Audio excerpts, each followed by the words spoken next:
नमस्कार दोस्तों, मैं हूं दीक्षा और आप देख रहे हैं 4 PM गुजरात।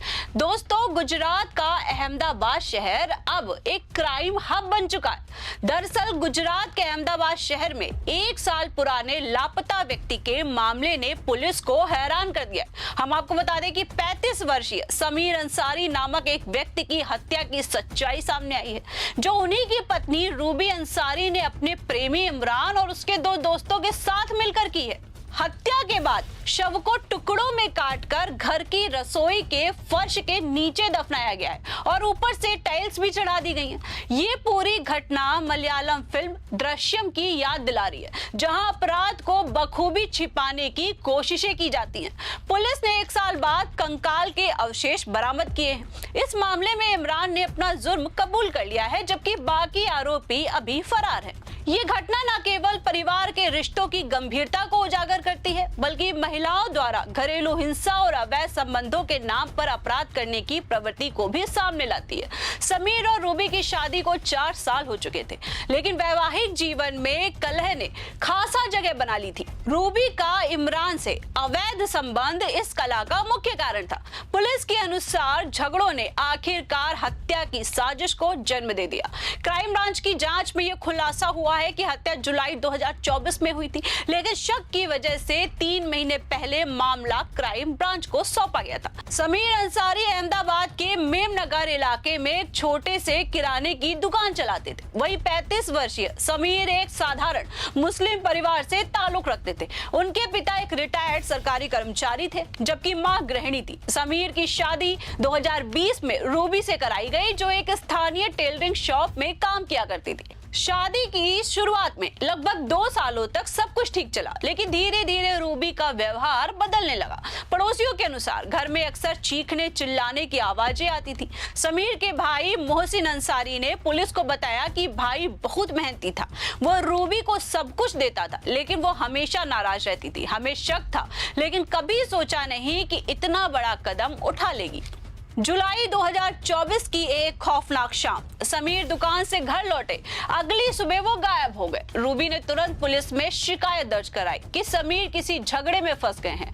पुलिस ने शुरू में इसे पारिवारिक विवाद मान लिया। सीसीटीवी फुटेज, मोबाइल लोकेशन और दोस्तों से पूछताछ की गई, लेकिन कोई सुराग नहीं मिला। समीर का फोन 14 महीनों से बंद पड़ा था और उन्होंने किसी रिश्तेदार या दोस्त से संपर्क भी नहीं किया था।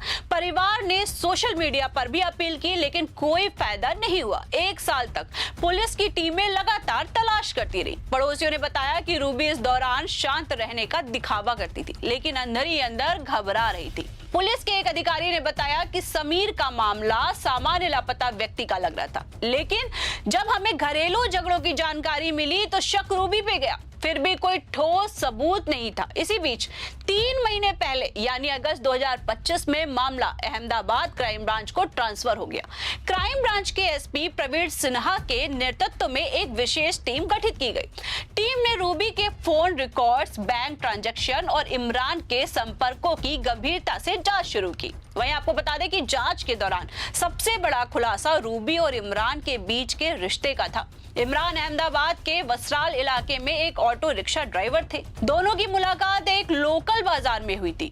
रूबी एक टेलरिंग शॉप में काम करती थी, जहां इमरान सामान लाने ले जाने का काम करता था। धीरे धीरे बातें बढ़ी और संबंध गहरे हो गए। समीर को इसकी भनक लग गई। पड़ोसियों के अनुसार समीर ने कई बार रूबी को टोका, जिससे झगड़े भड़क उठे।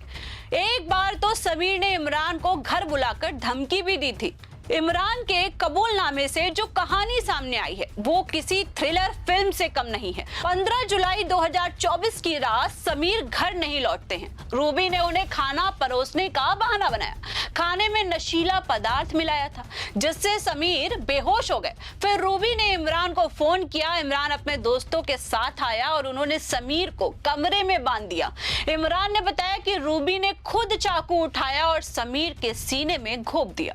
हम सब सब डर गए थे, लेकिन भागने का कोई रास्ता नहीं था। हत्या के बाद सबसे मुश्किल काम शव को छिपाने का था। उन्होंने शव को रसोई में ले जाकर टुकड़ों में काटा।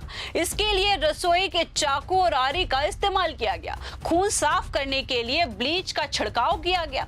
टुकड़ों को प्लास्टिक बैग में भरकर और रसोई के फर्श को तोड़ा गया। नीचे की मिट्टी में दफनाया गया, फिर ऊपर से नई टाइल्स चढ़ा दी गई। पूरा काम रात भर चला। सुबह तक सब कुछ सामान्य लग रहा था। रूबी ने पड़ोसियों को बताया कि समीर बाहर चले गए हैं। आपको बता दें कि योजना इतनी सोची समझी थी कि पुलिस को 1 साल तक कोई शक नहीं हुआ। उधर क्राइम ब्रांच ने जब इमरान से पूछताछ शुरू की तो वो टूट गया।